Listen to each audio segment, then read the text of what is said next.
Hello, hello. All right, so I'm on the group over here and the page over here, so I'm going to be looking in both places. I am figuring out what I'm going to do in regards to that because it's so freaking annoying. Like, I have two big computers upstairs, but I've been like working in my living room since I had surgery, even though I'm much, much, much better. I've kind of just got lazy like that, which my husband hates because my whole living room is, taken up by paperwork. It's not even a living room anymore. So, with that said, let's get going. All right, allow your viewers to request to join as a guest. Okay. All right, so I'm new to this whole Facebook thing, y'all, so hopefully I can see who comes on. Make sure you guys post when you jump on the group and when you jump on the page.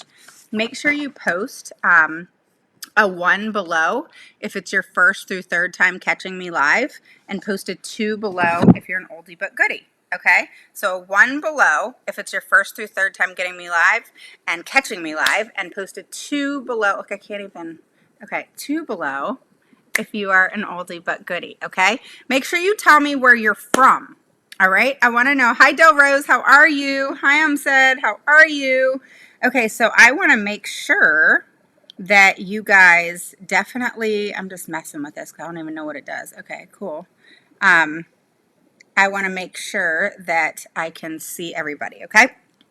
So, like I said, I'm going to be back and forth because I have the group and the page, and I'm totally going to be going live in my office from here on out, or bring my big laptop. All right, so here's the thing is we're going to talk about today I feel like I'm playing red light, green light. That used to be one of my favorite games, is red light, green light. Do you guys remember playing that back in the day? Do they even play that anymore? Do they play red light, green light?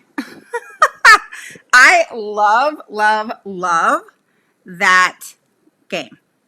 All right.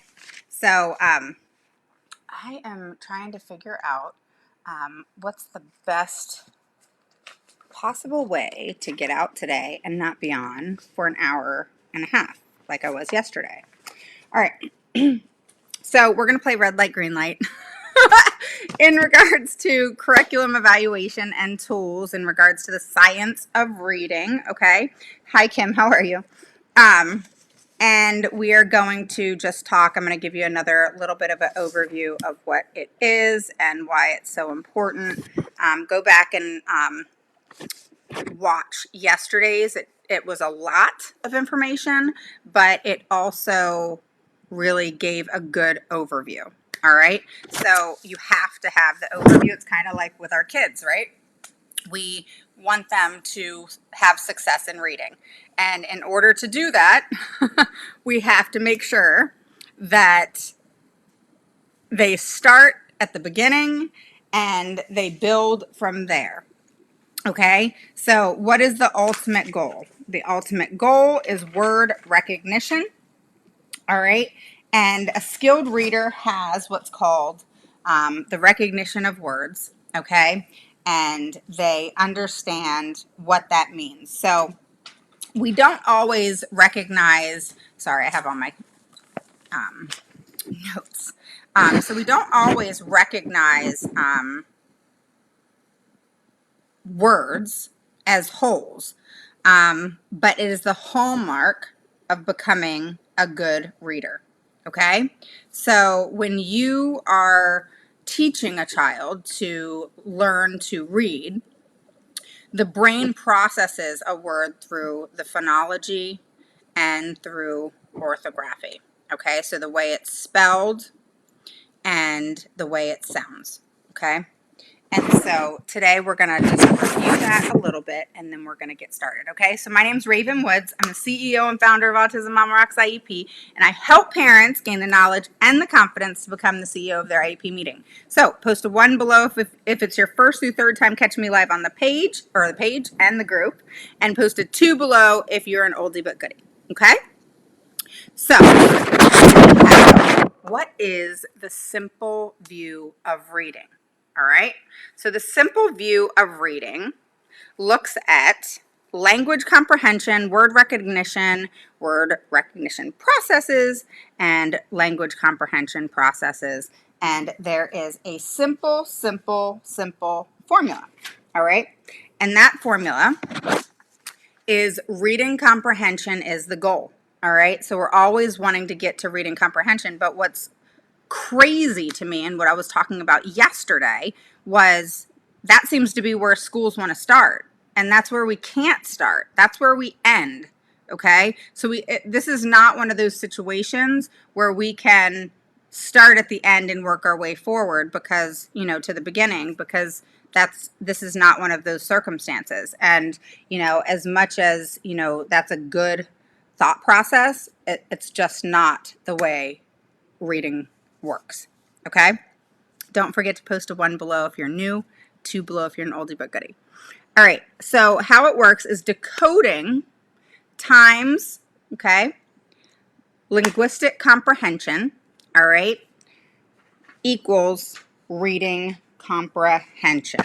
All right, so really it's decoding and word recognition times language comprehension equals reading comprehension.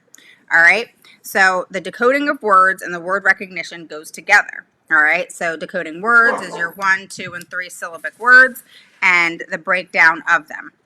All right, and then you have language comprehension and then you have reading comprehension. All right, and so you have to work your way there.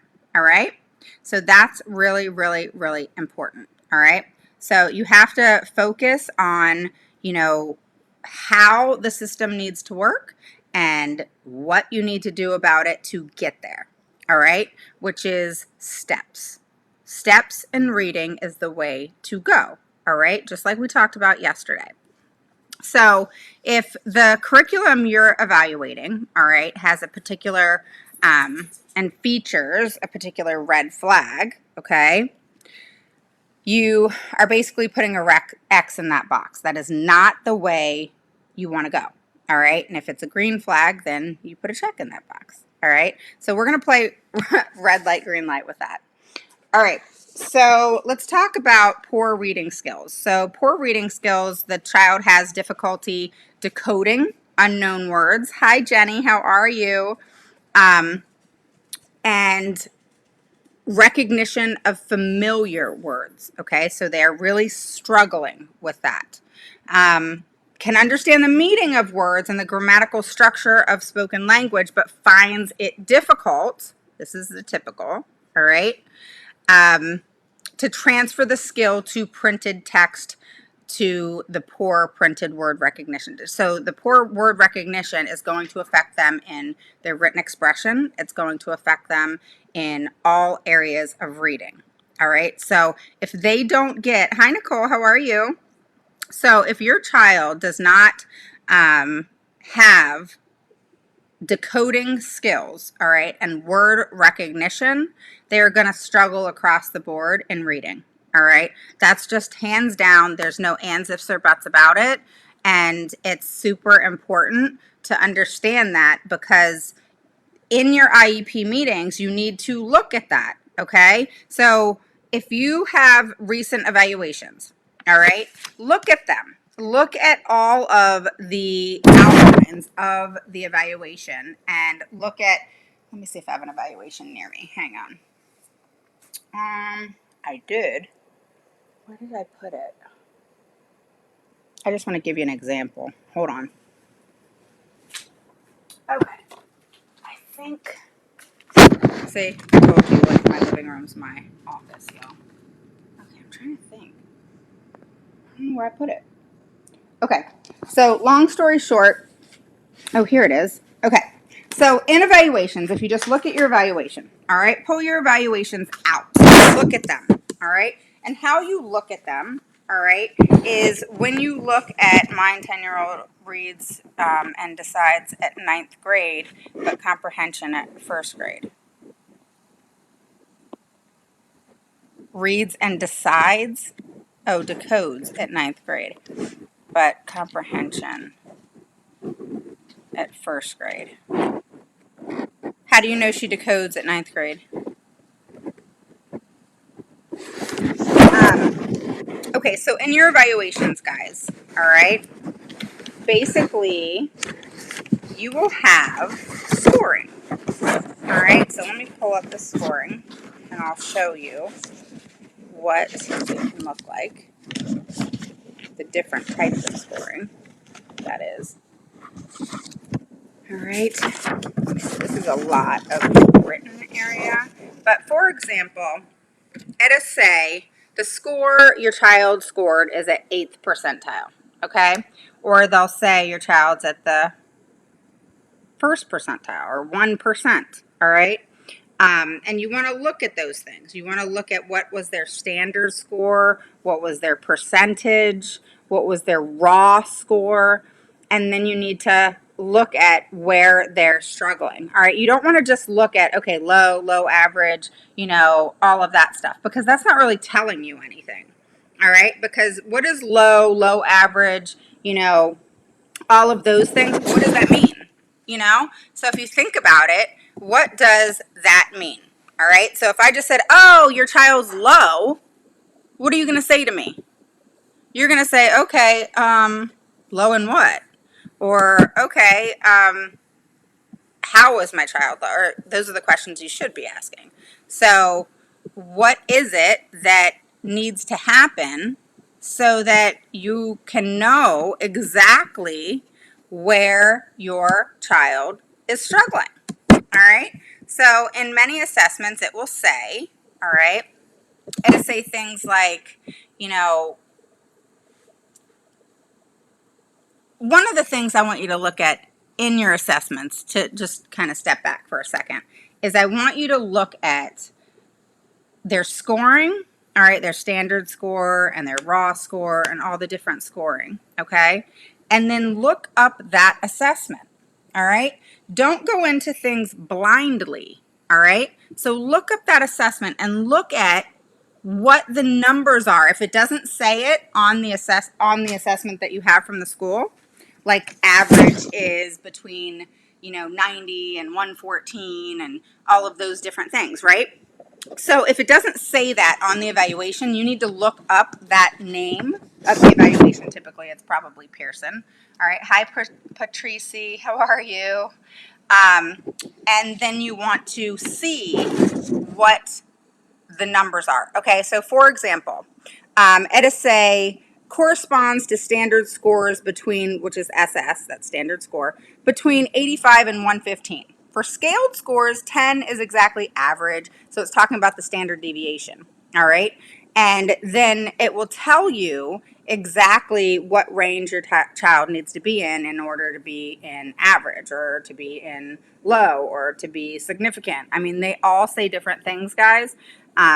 But when you say low average, you got to look at low average. You can't look at that as their average is in there, so they're fine.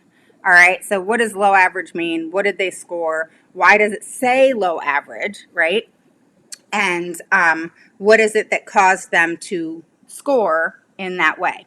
All right. And then, of course, you want to look at, all right, your significance and your below average and all of that kind of thing. Okay.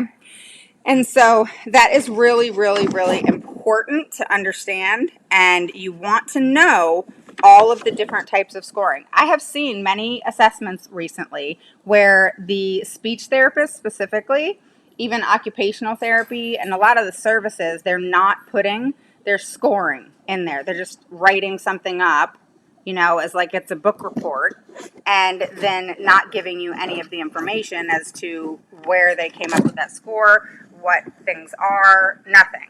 All right. So for a assessment to be complete, okay, and to be considered complete, it needs to have the scoring. It needs to have, you know, explanation as to what happened and what went on. Was your child focused? Was your child not focused? What was going on to where they came up with these scores? Because distraction and focus is a big deal.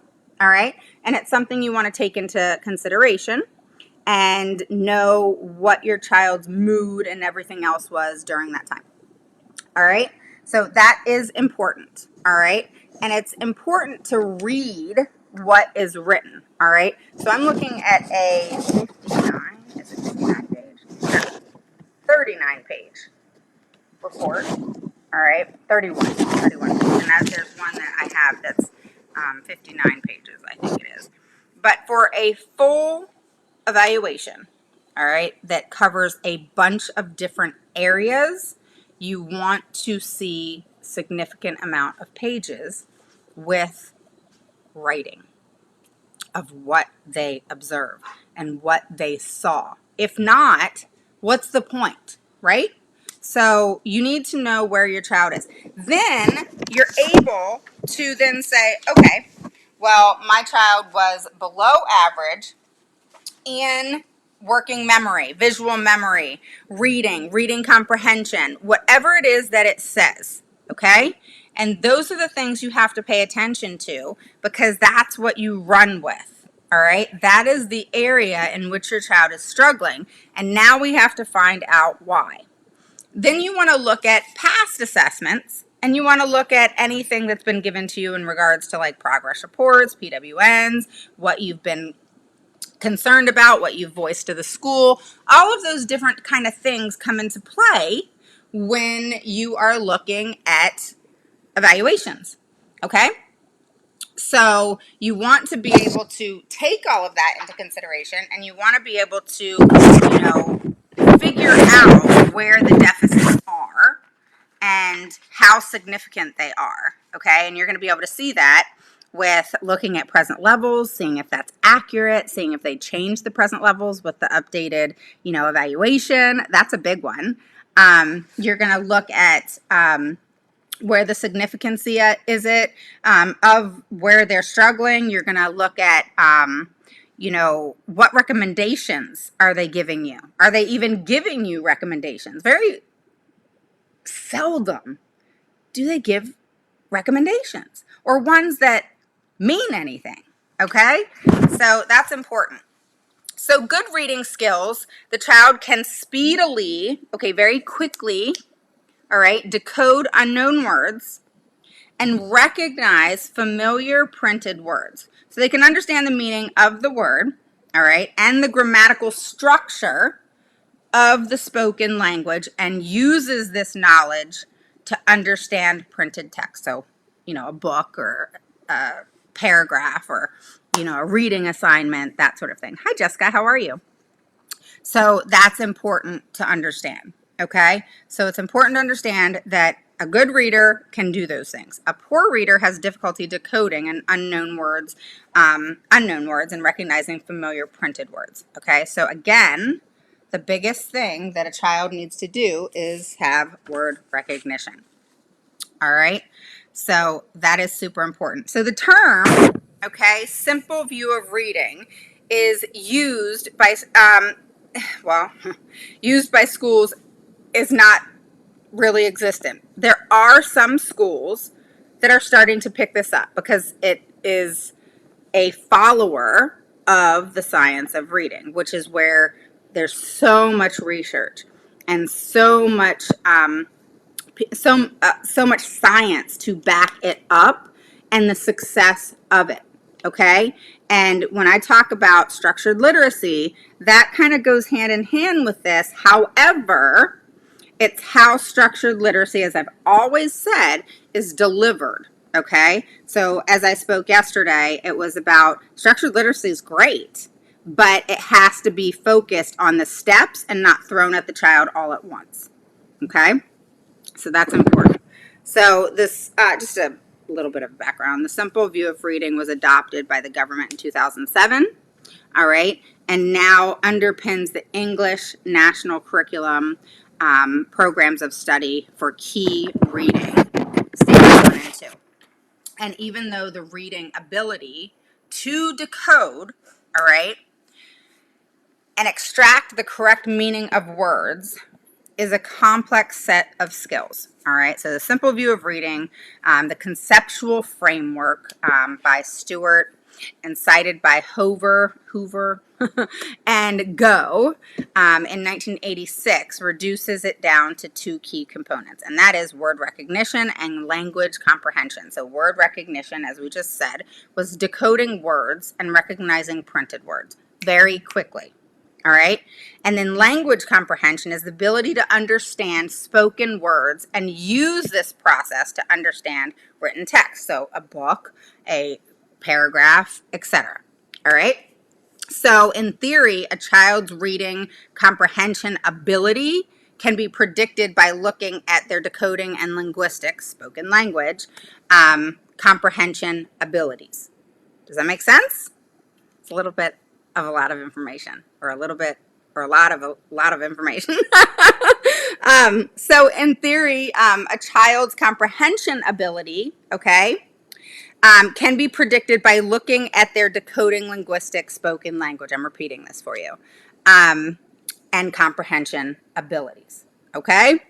And when using the simple view of reading as a basis for teaching reading, it becomes clearer as to why. All right. And so high quality phonics scheme is required, which the Rose report from 2006 explains this a lot. And it's not a strategy so much as a body knowledge, okay, skills and understanding that has to be learned. And this teaches children how to decode, all right, and a language rich environment to develop and encourage linguistic comprehension is vital, all right. So this is important things that it talks about.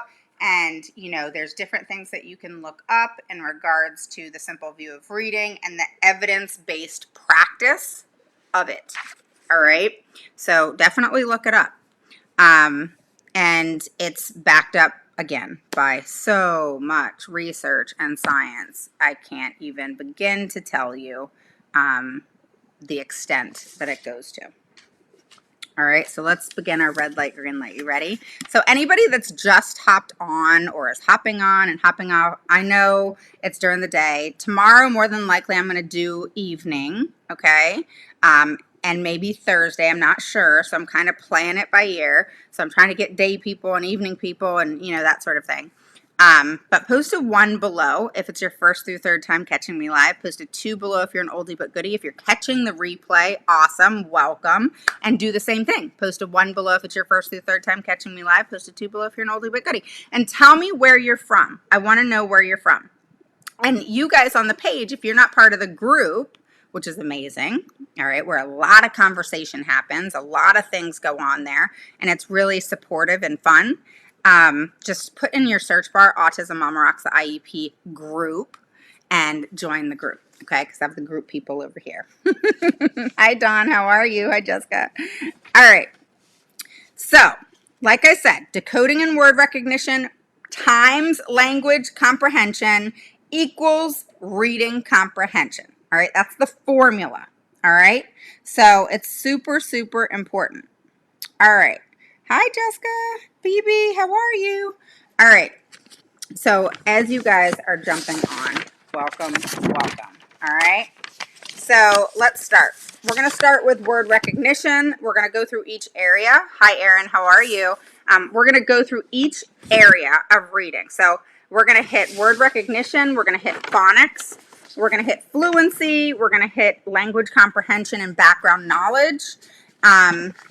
We're going to hit vocabulary, all right? That's a big one.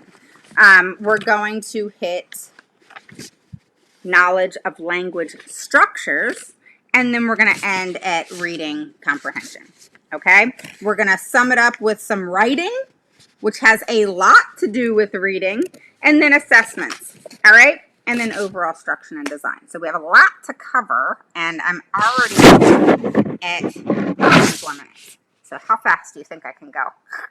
Okay, so instruction includes, this is a green flag, okay? So instruction includes larger units of phonological awareness, all right? Symbol, rhyme, onset, rhyme, okay? As well as the phoneme level. Don't get phonics and phoneme awareness confused, okay? So they're different, all right?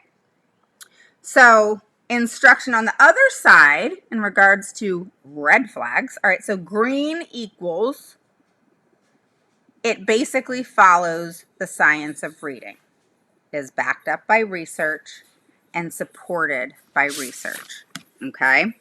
Red flag, all right? So green flag has instructional practices that are aligned with the structure of reading.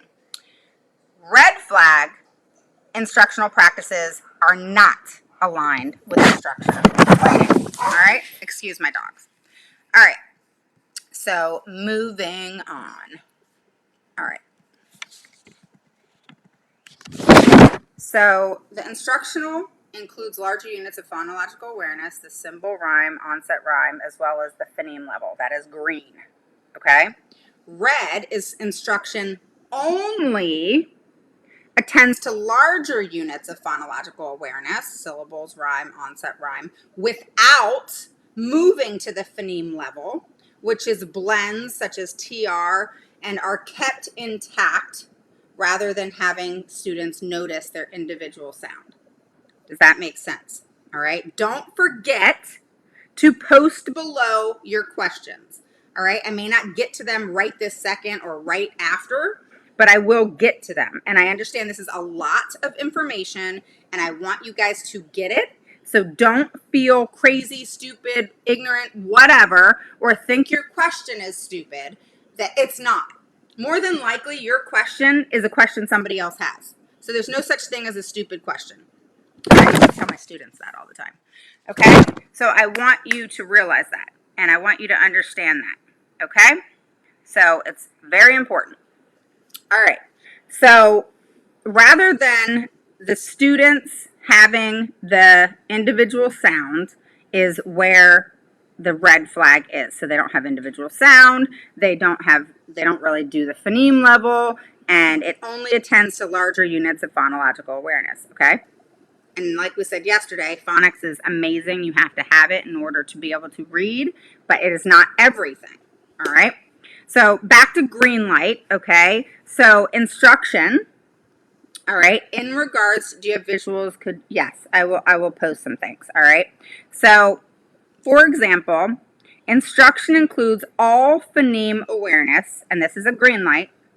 Tasks include those that feature advanced manipulation. So what that means is isolating, blending of words, segmenting, deletion, substitution, and reversal.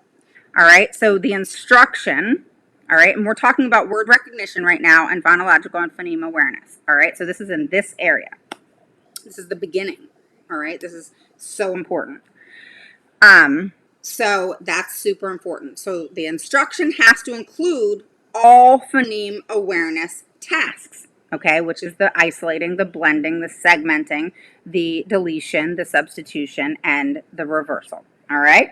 So on the other end, the red flag, all right, is phoneme awareness instruction does not include more advanced manipulation tasks. Okay, and manipulation tasks are the isolating, blending, segmenting, deletion, substitution, and reversal. You have to have those. Okay, but red flag, not aligned with the science of reading, does not have instruction in the more advanced areas in manipulation. All right. So back to green light in phonological and phoneme awareness, word recognition, all right? We're going to talk about more green light stuff. So advanced phoneme proficiency instruction is evident beyond K to 1, all right? Students are both accurate and automatic with these skills. All right. So when a child recognizes a letter and a word, they're quickly able to say what that is because of how the brain processes the information and the fact that they get word recognition. All right. And if you have word recognition, you will be able, even if our children take longer than any other typical child, they will be able to learn to read. All right. All right. Yes, they're both together, but they're just not the same, right, Aaron? So they are like, but they are not the same. All right, but they go together in word recognition. Phonological and phoneme awareness go together in word recognition. So you're right in that area. All right, so red flag, all right, is phoneme awareness instruction discontinues after K to 1. Hi, Nicole. Hi, Dolores. How are you? All right. So, do you see how the red flags and things that don't align with the science of reading, they kind of stop and versus expand? All right. So, back to green. When phoneme awareness is taught, awareness of individual phonemes is established prior to introduction of corresponding graphemes. All right. So it is established prior to the introduction of graphemes. Now back to the red side. All right. The things that are not aligned. All right. Phonemic awareness is taught implicitly and briefly. So not only is the red flag, taught bam, right in your face, and then very brief, all right, so there's not that processing. So any of our kids, including my own, that has things that process a lot slower than the norm, all right, they're not going to get it. It just is going to go over their head, all right? They're going to be, it's a waste of time, to be quite honest. And I've said that to school systems. What you're doing is a waste of time. You might as well not even teach it. All right? It's a waste of time. It's a frustration, and it's going to cause nothing but more and more frustration. And I have kids that are high functioning that literally are saying, I'm stupid. I'm dumb. I don't want to go to school. I don't get it. I don't want to read. I don't like to read. And it's not so much that, they are dumb in any way. They're definitely not, stupid. They're definitely not, doing anything wrong, but they're feeling, okay? And this, came to light for me personally when my daughter started at Linda Mood Bell and how her behaviors stopped. She's had 2 behaviors in 10 months there. When this child has a 12-page BIP, I think it is. Don't mark my words on that. I'll have to look at it. I haven't looked at it in a while. And, 2 in 10 months, 2 behaviors. All right.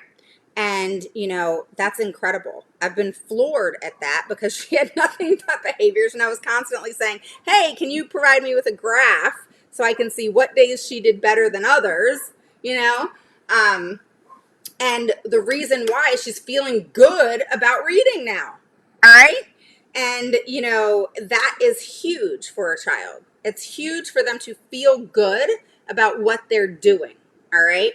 And if they don't, then they're not going to like it. Like any child out there, any child, if they're not doing well in something, if they're struggling with something, just like us, we don't want to do it. We're like, we avoid it like the plague. And, we, as adults, more than likely don't feel stupid or anything like that. But what's crazy is that, kids feel that way. They feel that peer pressure, even in grade school, in elementary school. They feel that way. And hey, guys on the group, am I like freezing? Tell me if I am, okay? I want to know. So let me know if that's happening, because like I don't want that to happen. So am I freezing, guys, on the group? Let me know. All right. So that's frustrating. All right. Very frustrating for me. Because who wants to hear a kid say that, and it's not even their fault. It's the how. Oh my gosh. I wish I could just write this huge, how like at the beach, they have those like banners and the, what is it? The, hi Patricia. The airplanes that fly over the ocean and, have different banners of different things. I want one that says, how you teach a child is what makes the difference. All right. It's not that you're a cool and nice teacher. It's not that you love children. All right. Those are important. And it's not that you are proficient maybe in 1 or 2 areas. All right. Because grade school, you're teaching a lot. It's like a pediatrician. They know a little about a lot. All right. Where a heart surgeon knows a lot about the heart. And just like I argue that you need a reading specialist or a reading interventionist if a child is struggling in reading. Okay? You need the specialist, not the one who is a general practitioner, so to speak. Do you get what I'm saying? So you have to look at things like that. School is not anything different than anything else in life.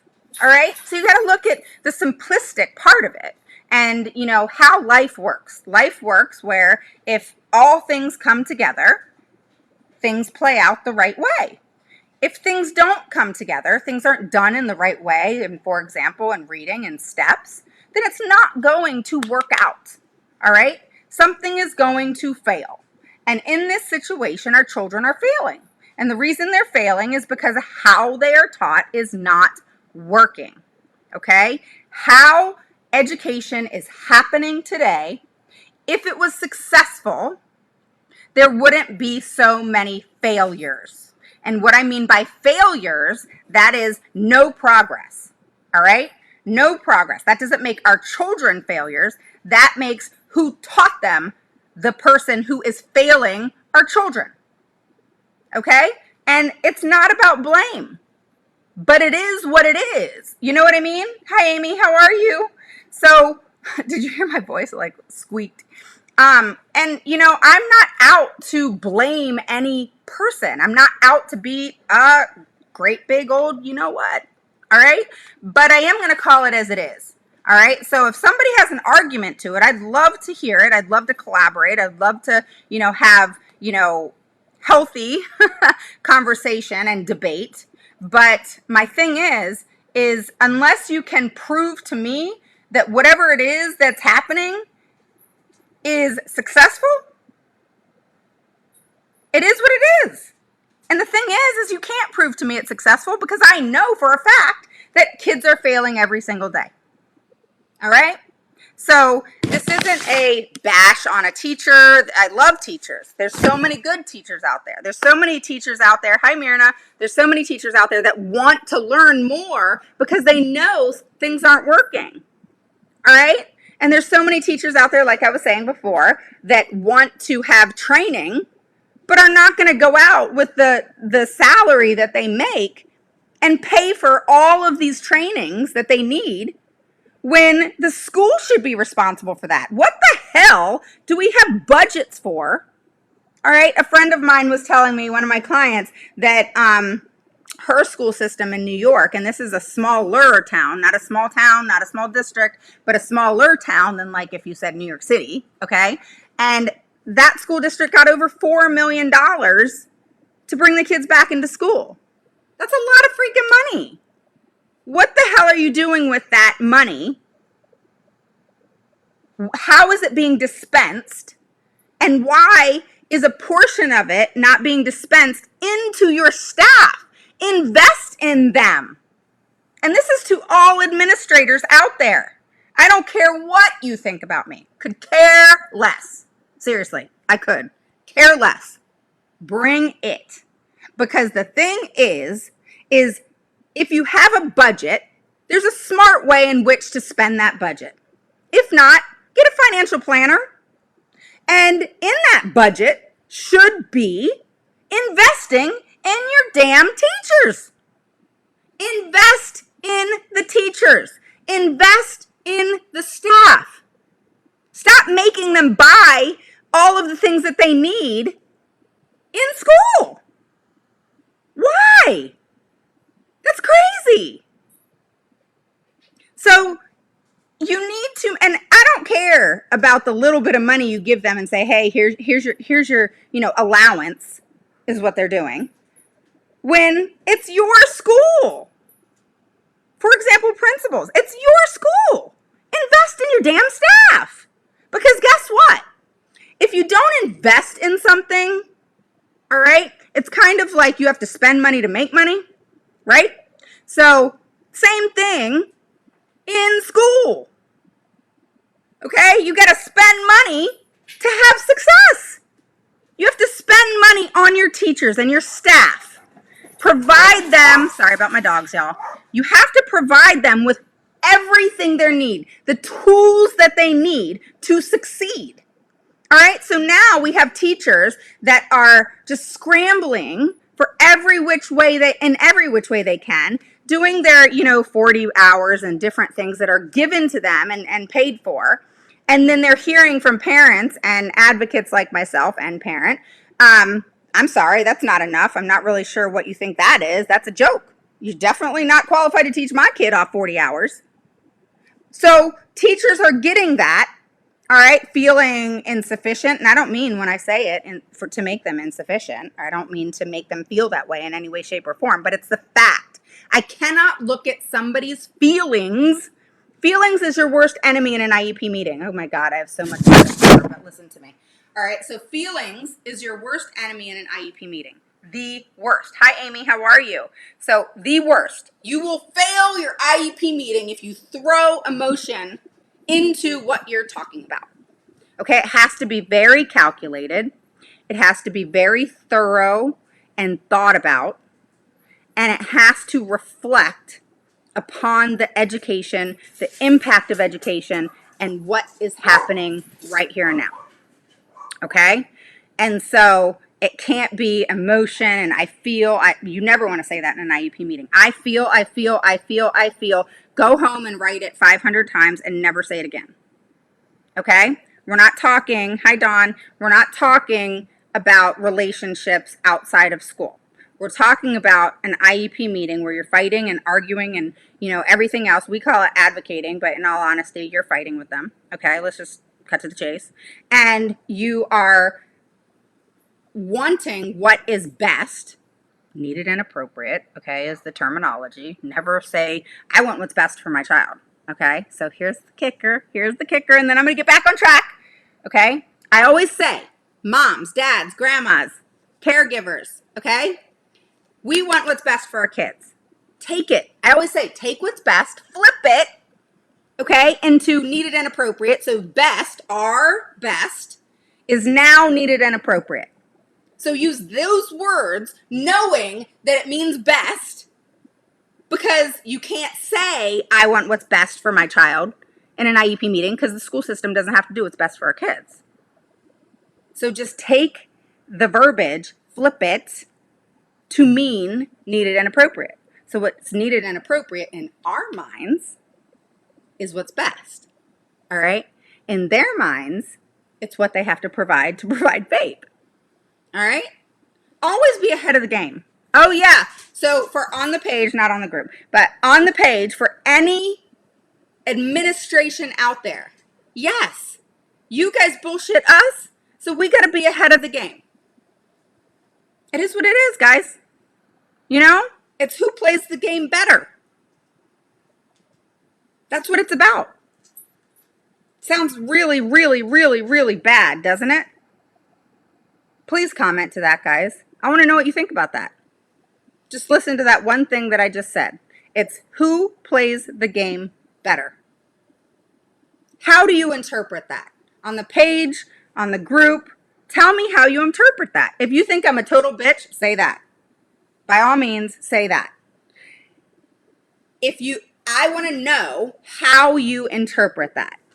Okay, we're all going to interpret it different. Don't be scared. Start posting. How do you interpret it's who plays the game better?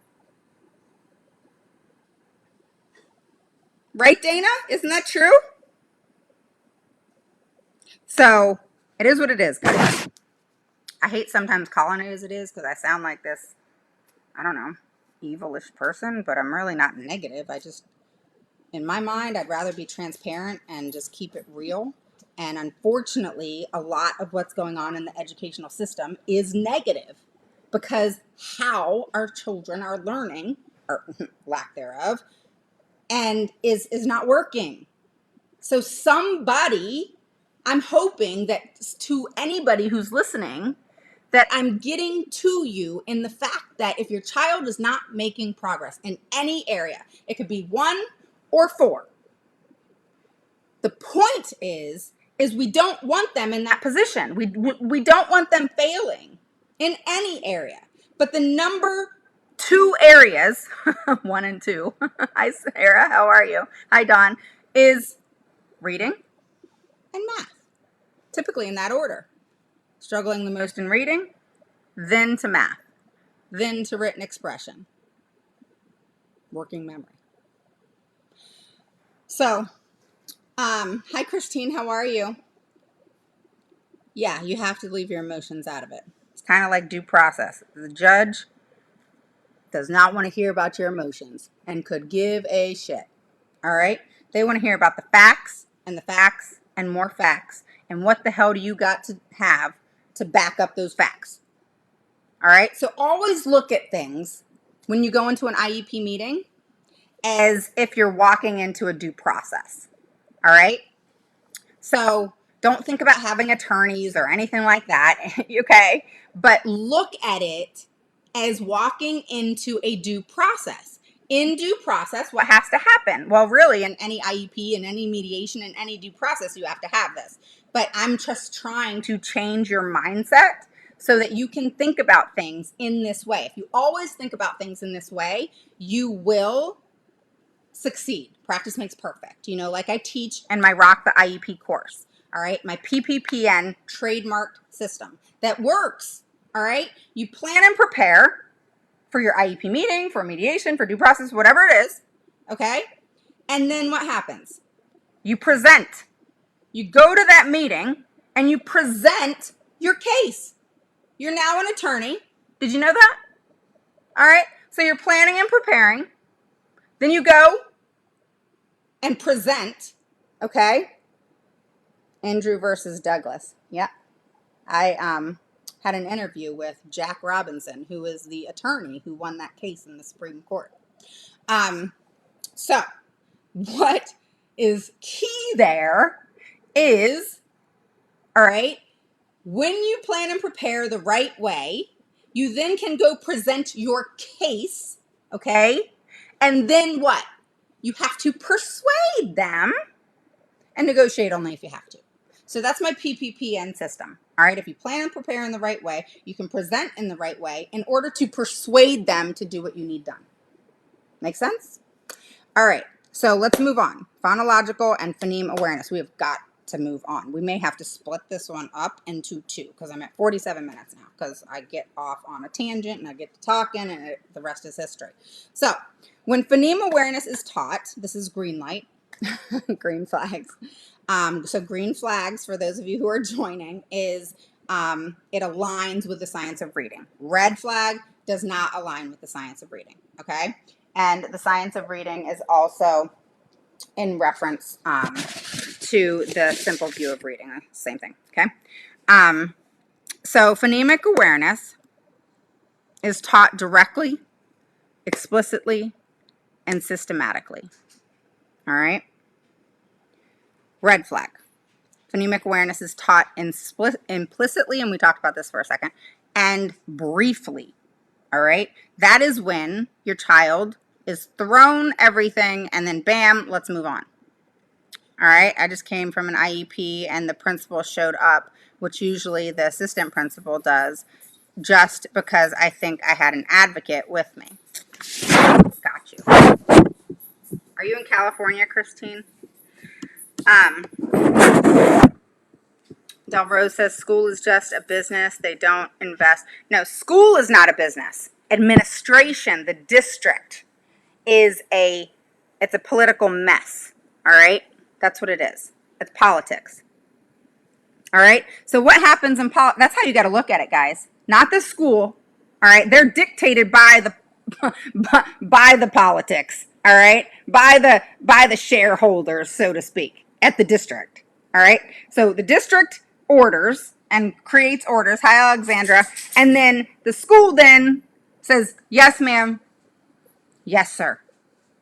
Okay? So you could have an amazing teacher. Have you guys ever had an amazing teacher? And then you get into an IEP meeting and she's like totally not how you have been talking with her or him. And the relationship that you thought you had was kind of nixed in the IEP meeting because they just kind of turned and was weird because administration was there or something happened, or you all of a sudden brought an advocate or you were advocating and you knew your stuff. And then this teacher just kind of changed. Well, what that is administration putting the pressure on that teacher, okay? And they're told, teachers are told to shut up, all right? Ask a teacher sometime, out on the outside, not in school, all right?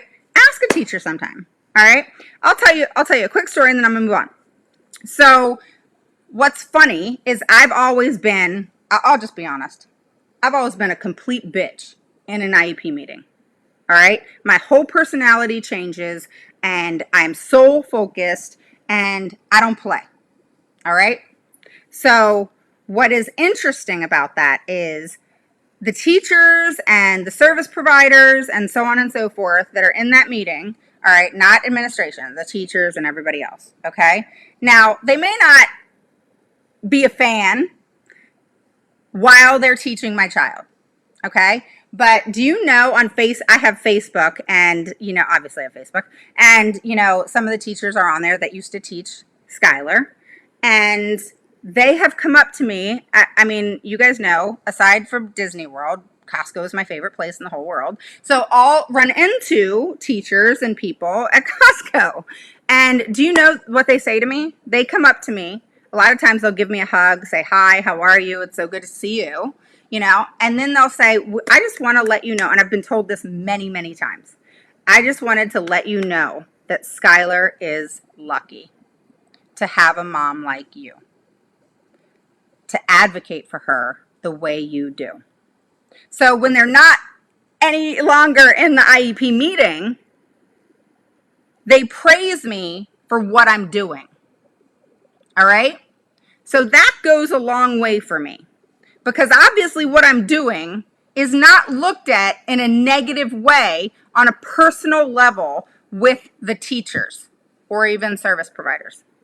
All right. Now, when they're dealing with me and they're dealing with my kid, and they're dealing with the situation personally at school right that minute, okay, they're like, I hear a lot. This is what I heard a lot from the director of special education, is she used to say they're intimidated by you. I get that said to me too, heartbreakingly true. Yeah. And, and it's sad that they have to tell you outside of the school system when they run into you, completely separate, right? And, the director of special education, here's an interesting story. We used to be really good friends. Like, her daughter's been to my house. I took her daughter out and about. And, she knows my daughter real well. I have been physically to her house. The director of special education currently, we were friends. All right. And then she lied and all kinds of stuff happened. I caught her on recording and, she screwed herself basically. And, after that, I was like, I told my husband, I said, it sucks. Like, I actually mourned that relationship. Have you guys ever had that where you were friends with somebody, you actually really cared about them, and, something happened like that where they lied and all trust was gone at that point? And, then it was war for me, to be quite honest.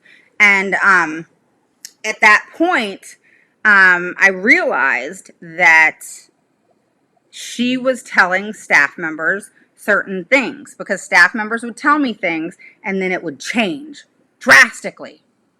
So I knew they were being prepped. It's like an attorney going to court, right? They prep you before you go and testify. It was like that, and it's sad. It's sad that teachers are pushed up against the wall and they have to just basically be a servant and, accept the fact that they're ordered around. So it's unfortunate. Okay, so moving on. Green light. All right, so phoneme awareness is taught. Awareness of individual phonemes is established prior to the introduction of core. Okay, we already did that one. So all levels of phonological and phoneme awareness are assessed and monitored regularly. All right, so that's green light. All right. That is true. My daughter's district 2 doesn't listen to parents. Yep. Hi, Alexandra. And yes, Dana, due process did that for us. Yep. So what did it do for you, Dana? Like, what exactly did it do? All right, so red flag. Phonological and phoneme awareness are not assessed and monitored regularly. All right, you see the difference there? So on the green light, phonological and phoneme awareness is assessed regularly and monitored. On the red light, it's not. Okay, so phonological awareness is one sensitivity to or explicit awareness of the phonological structure of words in one's language. All right, so this is an umbrella term. All right, kind of like working memory is an umbrella term, and then you have your visual memory and your processing and all the things that are under it. All right, so it's an umbrella term that is used to refer to a student's sensitivity to any aspect of phonological structure in language. All right, so it encompasses awareness of individual words and sentences. Hi, Myrna. So, and what that means is syllables, the onset rhyme, the segments, as well as awareness in individual phonemes. All right, and then you have phoneme awareness, which is the ability to notice. All right, think about or manipulate the individual phoneme sounds in words. It is the ability to understand that individual phonemes in words. Okay, so it's the awareness of individual phonemes in words. So the term is used to refer to the highest level of phonological awareness. So the awareness of individual phonemes in words. Okay. A grapheme, which you guys probably were lost by that. I know I was initially. All right, is a letter or letters and combination that spells a phoneme. All right, so that's what a grapheme is. It can be 1, 2, or 3, or even 4 letters in English. So I, O, U, I, G, H would be one of them. O, U, G, H. There's different ones, okay? So that's how that goes. All right, so let's move quickly. I'm going to have to do the second part. So we're going to do, we did phonological and phoneme awareness, which is word recognition. Now we're going to move on to phonics, and then I'm going to jump off. Tomorrow we'll go ahead and do fluency, or maybe I'll hop on a little later and do fluency and, you know, maybe finish up. So we'll figure it out. All right, but I got to stop after phonics. Take my dogs to get, what is it, the Bordetella shot, because I'm going to board them at the end of the month. All right, so green flags in phonics. You ready? All right. So anybody jumping on, by the way, post a 1 below if it's your first through third time catching me live. Even if you're watching the replay, post a 2 below if you're an oldie but goodie. Okay? Tell me where you're from. Make sure you join the group. Autism on Rocks IEP group. Put it in the search bar and join the group. All right. So green flag. Okay. Letter sound correspondences are taught in an explicit, systematic, and sequential fashion from simple to complex. All right. So red flag would be letter sound correspondence are taught opportunistically and implicitly during text reading. All right. So one is taught explicitly, systematically, and in a sequential fashion from simple to complex. So it builds. Okay. Where the other one, the red, is letter sound correspondence taught opportunistically and or implicitly during text reading. So it is only one area of reading. Hi, Cheryl. And then it is only provided per the opportunity. You know, that's kind of how I digest that. Which is not a way to learn. All right. Just like the green flag said, simple to complex. That is steps. All right. That's how a child or anybody learns to read. All right. We don't go from addition to algebra. All right. We got to learn the basics and move forward. All right. So phonics instruction is robust. This is green light. Is robust with explicit instruction, culminated review, and application in reading and writing. Red flag. Phonics instruction takes place in short mini lessons. See the difference? All right, let's go to green flag again. The initial instruction sequence, and we're talking about phonics. All right, the initial instructional sequence includes a mixture of short vowels and consonants. Red flag.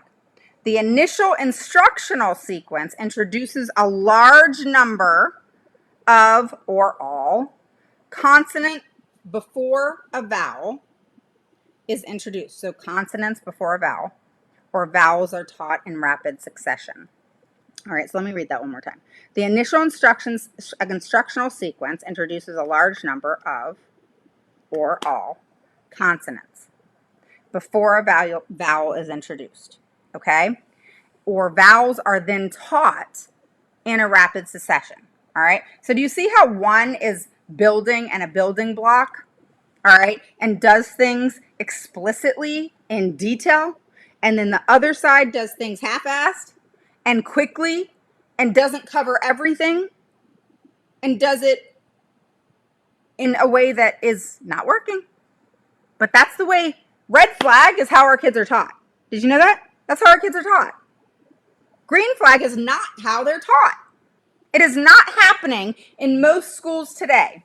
And at the end of this series, which I don't even know how long this series is going to be because there's a lot of information, the thing is at the end, I'm going to tell you how many school systems actually do this and what the teachers are saying. All right? So that's an interesting part of this, is the teachers are thrilled to have this knowledge. And many of them have said, we wish we had learned it sooner. All right, one teacher actually said, I'm a, teacher that is tenured, and which means they've been teaching for many, many, many years. And she said, I feel like I've failed these kids all these years. Why? Because she wished she had this information a long time ago. All right, so let's wrap this up, y'all. So, green flag. Segmenting and blending are taught explicitly and are practiced. Hi, Misty. Hi, BB. How are you? All right, so segmenting and blending are taught explicitly and practiced regularly. Practiced regularly in both decoding and encoding. Red flag. Instruction encourages students to memorize whole words, guess at words in context, or use picture clues.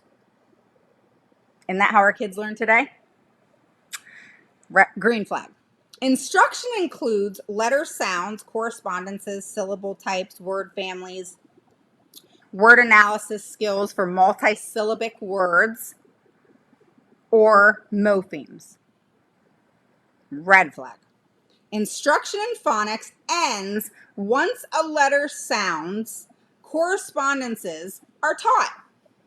So freaking true. Green flag. Irregular high-frequency words are taught by drawing attention to both regular and irregular sounds. All right? Red flag. Irregular high-frequency words are taught as whole word units, often as standalone sight words to be memorized. I love this one. Okay. How many of you guys get those damn sight words sent home for your kids to memorize and learn? Sight words, all the different sight words. I hate sight words. Okay? Hold on.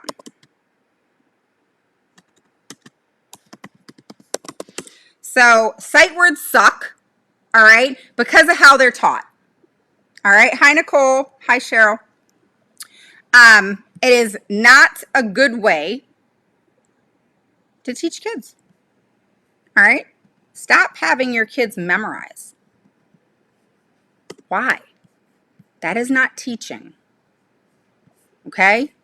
You cannot teach by having a child memorize what it is that they're doing.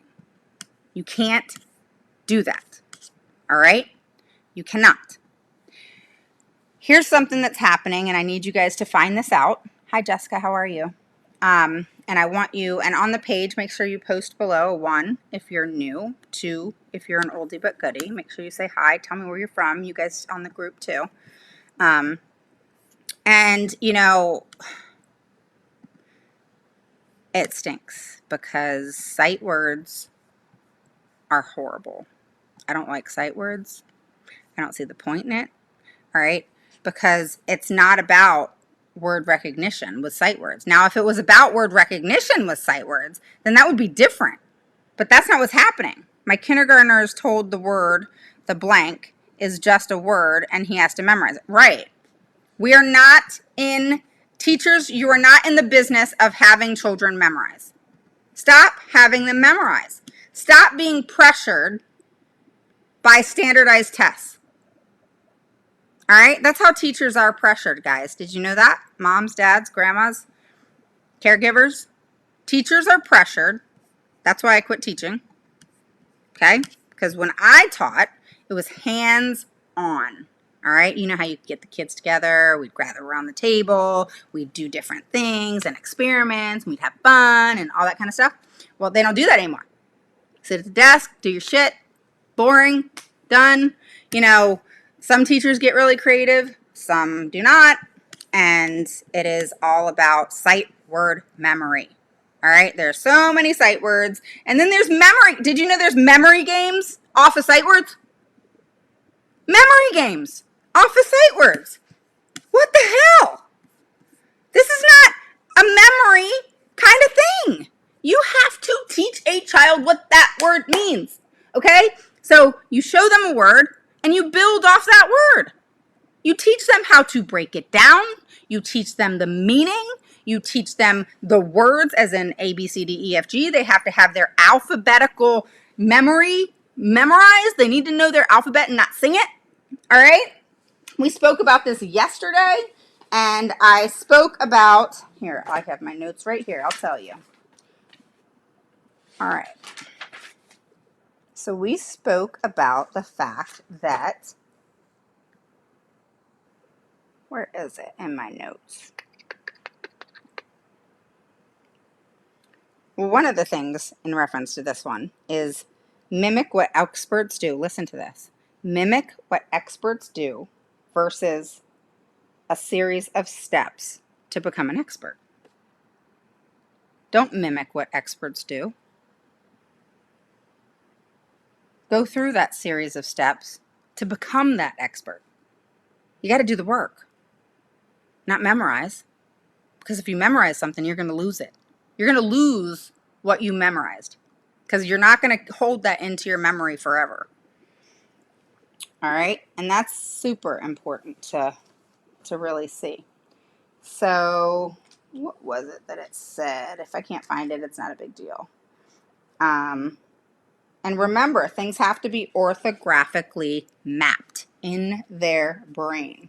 So the way we know the difference, for example, like I said yesterday, between house and horse is because it's orthographically mapped in the brain. We map those words in our brain, okay, when we know them. Not memorize them, know them, okay? We do not recognize words as a whole, okay? The hallmark of being a good reader is to have automatic recognition of words, not to recognize them as a whole, okay? So that is so important. And remembering that the brain processes a word through phonological, can't even say the word, through phonological, oh my God, I can't even say the freaking word, give me a second. All right, so basically it's how it sounds. Phonology, okay? That's how we process a word, phonology. So how it sounds, all right? And then orthography is the way it's spelled, okay? So that's how you develop the basics, all right?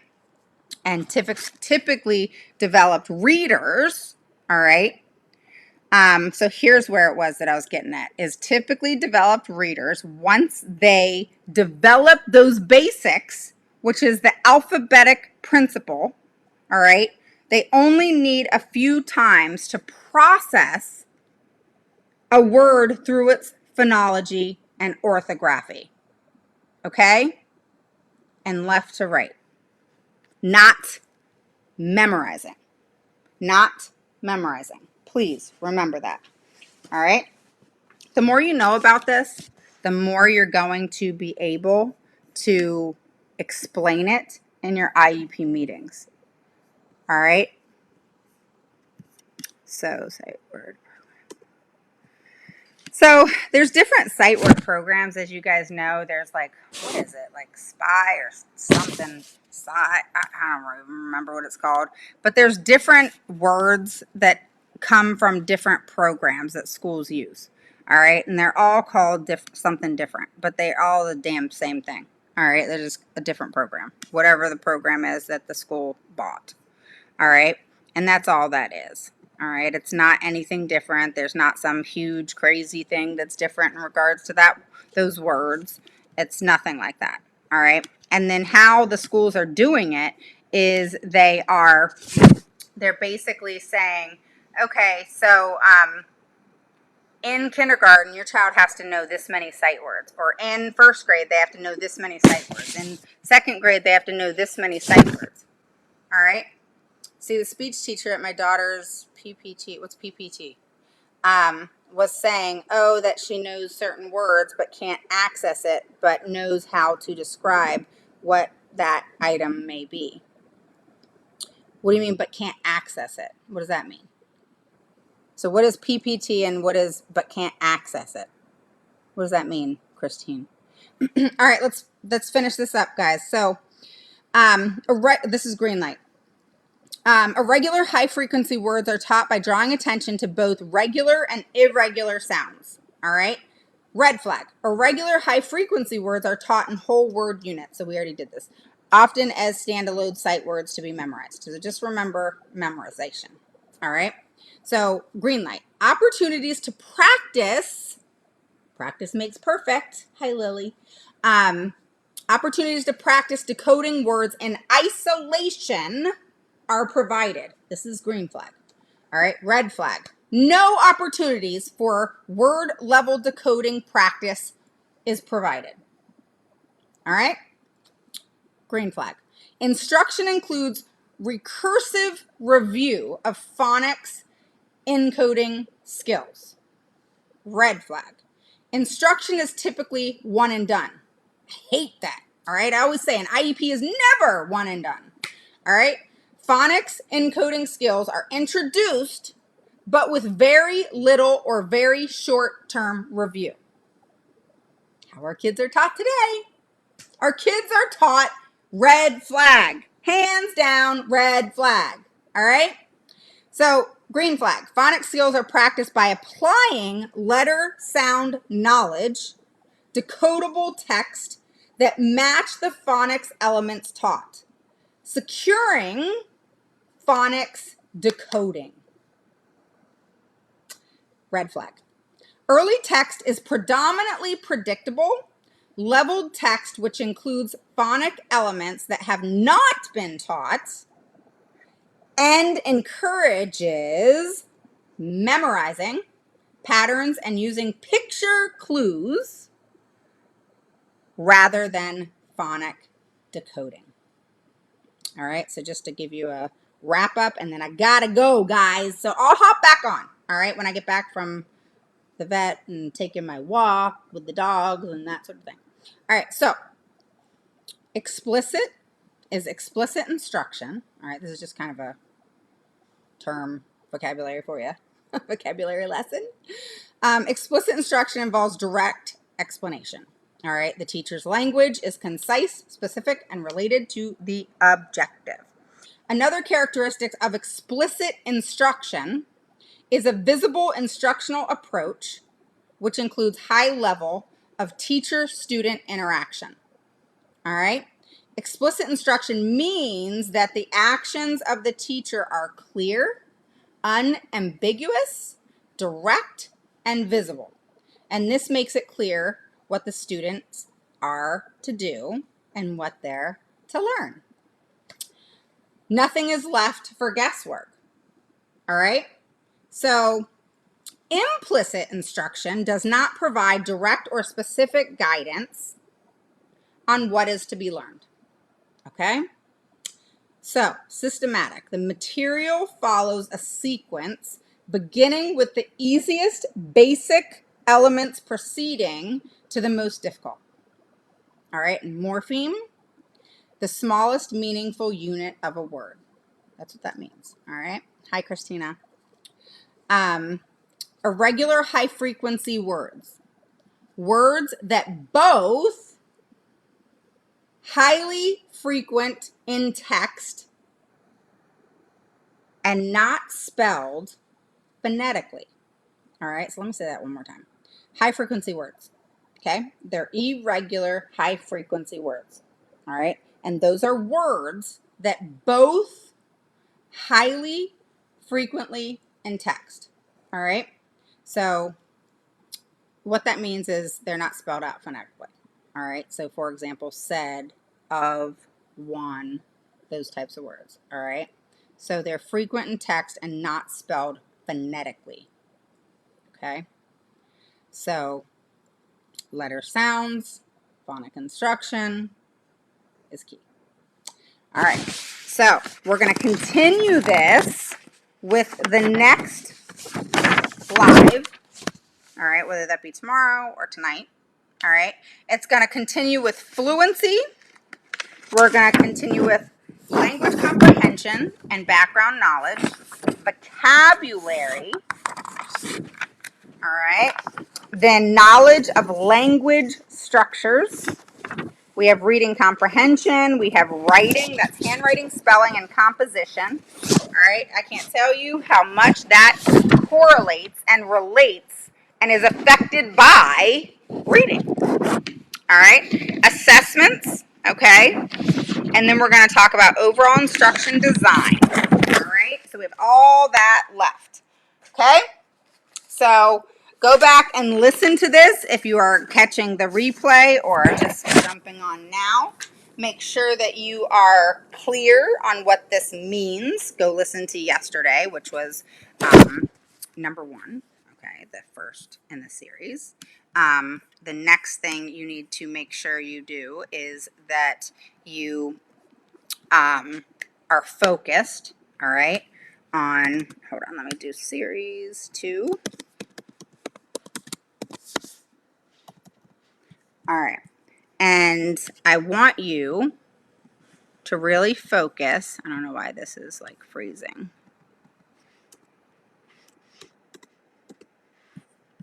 All right, hang on.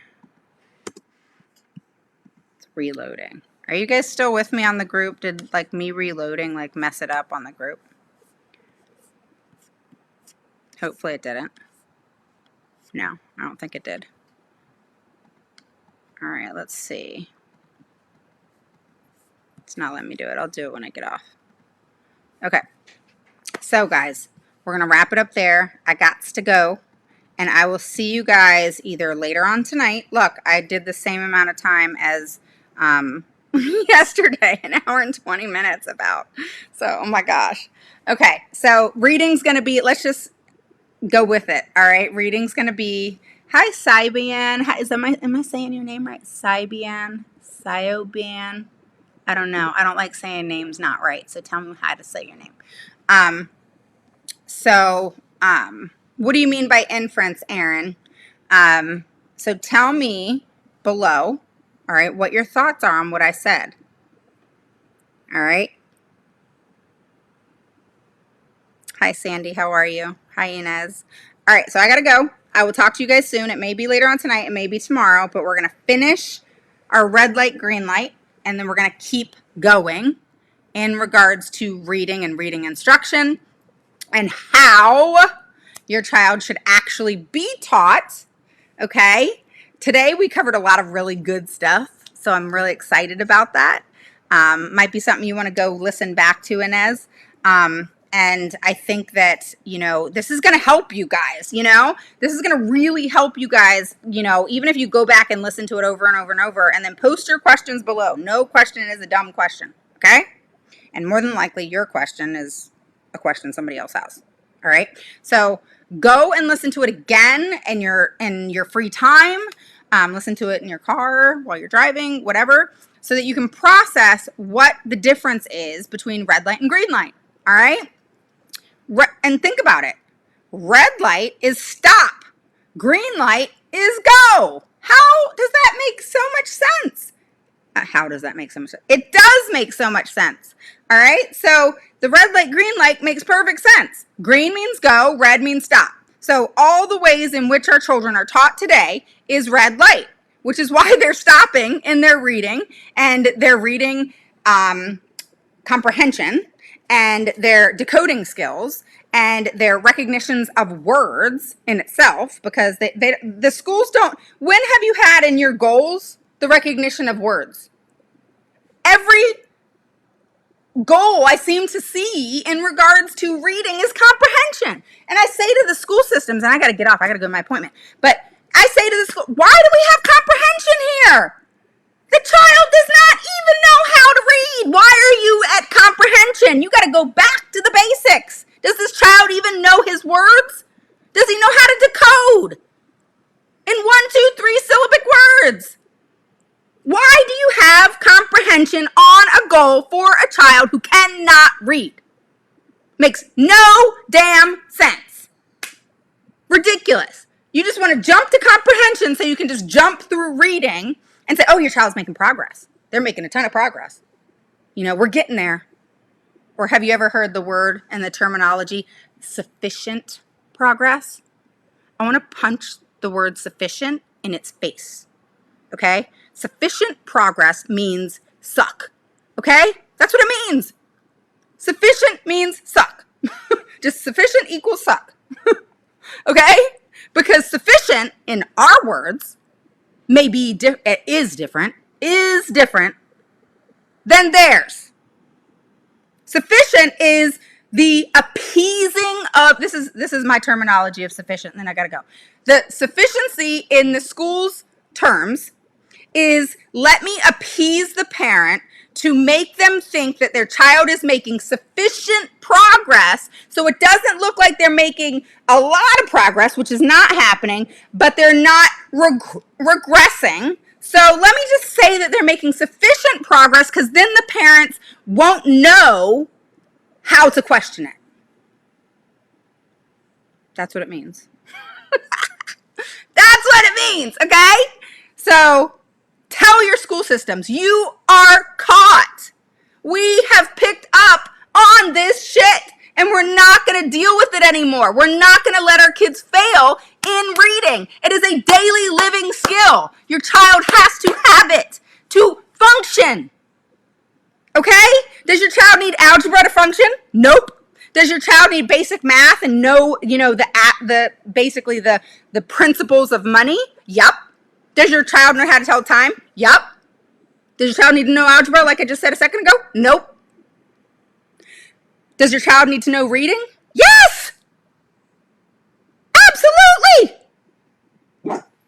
Oh, yeah, let me tell you about that 60% bullshit. Never, ever, ever, ever have a goal that is not any less than 90%. All right, now you can have short-term objectives that say 70, 80, or 60, 70, 80, and then the yearly is 90. I do that all the time. All right, that your child will XYZ, whatever it is they're going to do, in 9 out of 10 trials at 90% accuracy as measured by report data collection. And then in their damn drop-down boxes, make them find data collection. I will have them on the screen. Show me your screen. Show me your drop-down box. Do you know they'll fight you on that shit?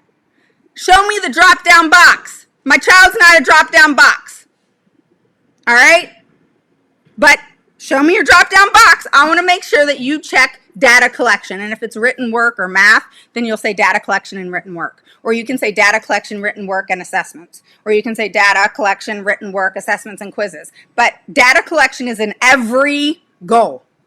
Every single goal. Every goal. And guess what? Service providers, they hate doing it. They hate doing it. They want to say, per speech therapy data. Nope. Report data. Okay? It's going to be report data. And it's going to even add speech therapy logs. Yep, it is. It's going to say report data collection, speech therapy logs. Report data collection, occupational therapy logs. All right? Don't let them get away with that. They'll say things like, oh, here's a good one. They'll say, oh, well, you know, we can't make an unreasonable goal. We can't do, you know, 90%. Well, then we got to change the goal. Your goal sucks, because if you don't think my child can get to 90%, then that's not an appropriate goal, because they can't make mastery. Because 70%, 60%, 50%, that's not mastery. You better be able to do that pretty much at 100% to master it. Oh, and it's across all settings. So you're going to put that too. Oh, well, we can't really do that. You know, that would, you know, in my Friday's 9-hour IEP, I got to go, y'all. Okay. In my Friday's 9-hour IEP, come here, Rocco. Come on, we got to go. In my Friday's 9-hour IEP, you know what they said? When I said you need to add, what was it? You need to add, oh, the one-on-one. They swore up and down the child had a one-on-one, right? And actually, this wasn't in Friday. This was in earlier that week. The child has a one-on-one, no problem. The child has one-on-one, and the attorney was there. The child has one-on-one, the child has a one-on-one. Oh, that's funny, because it's not an IEP. Oh, so when I said, since you're so adamant, I was telling the attorney, that there's a one-on-one in the IEP, which there's not. It says access to a paraeducator is what it said. Not the child had a one-on-one. Okay, because if a child has a one-on-one, that is within a certain distance. I always put a distance, all right? And I always am clear on safety, behavior, redirection. All right, so redirection is for focus, behavior, and then safety. And I always specify that. Do you know when I told the attorney who swore a one-on-one was in the IEP, you know what she said? Well, we can't put that in there because that would set the school up for failure. Did you just hear me? We can't put that in there because that's going to set the school up for failure. You don't even know what I have to say to that. But it's okay to set my child up for failure. You're worried about the school system being set up for failure? I could not believe I heard that come out of an attorney's mouth. But that's how they think, y'all. That's how they think. Not just the attorney, the school district. Let us not set ourselves up for failure. But they're going to set our kids up for failure. All right, guys, got to go. I will talk to you soon. Have a wonderful day. Bye. Bye.